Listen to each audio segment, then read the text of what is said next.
زمونږ یو اشنا و چېرته یو شعر یې ما نه اورېدلی ما ته یې ویې د لوی غم نه دې خلاص کړه مال څه نه ویل کور والاو راته وی چې یو کپړه راوتې ده ماواله نوم یې دی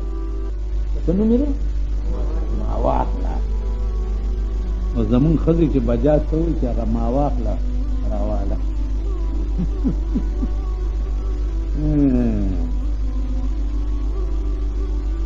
یو خو 15 روپۍ نشته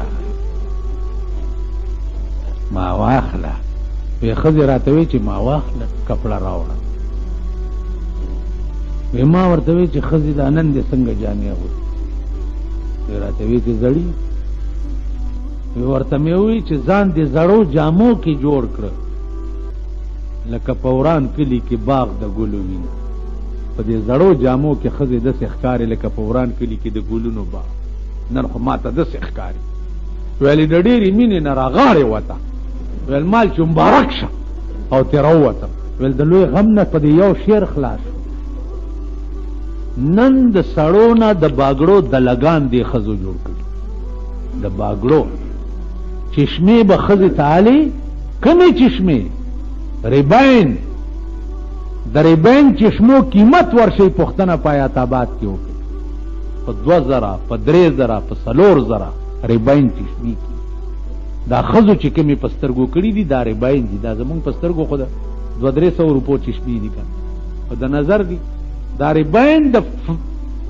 په هغې کې 3 قسمه رنګونه دا په 2-3 روپۍ کې نن قوم تباه دی د ښځو د لاسه او د جنکو د لاسه تباه دی انټرنیشنل سکول دی په اسلام آباد کې انټرنیشنل ورشي په دې خبر اخبار کې چې کوم مغزین راځي تاسو وګورئ چې هلکانو جنکو ته سال جوړ کړی دی ښځو راته ټلیفونونه وکړي چې دا اخبار چې موږ لونه ګوري خو تباه شو دا اخبارات دي ستا د ملک اول دا بیان راکټ هغه چټ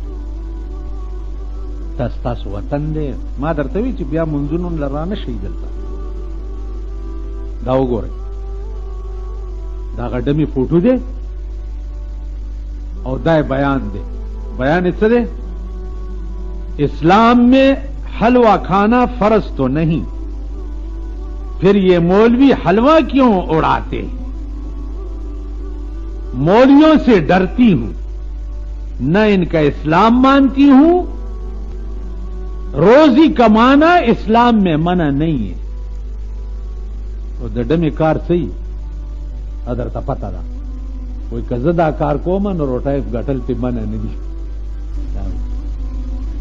دا کېده مولانا دا حکومت خانه خرابې کمانه تپوسو کی کنه تاسو پوه شو نو عزیزانو خبره دا ده چې ټول زبانی جمع خرچ کو نه را کې اسلام شتا نه را کې ایمان شتا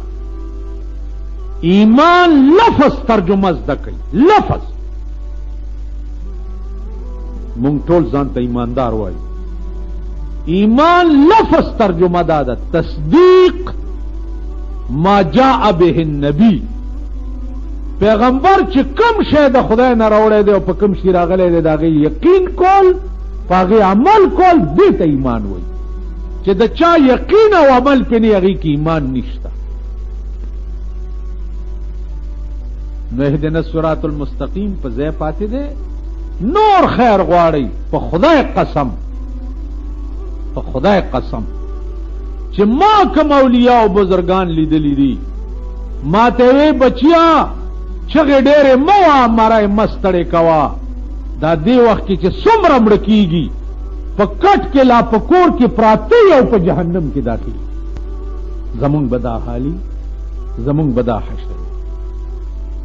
په داسې ملک کې اوسېږو داسې خلقو سره واسطه ده داسې خلقو سره روابط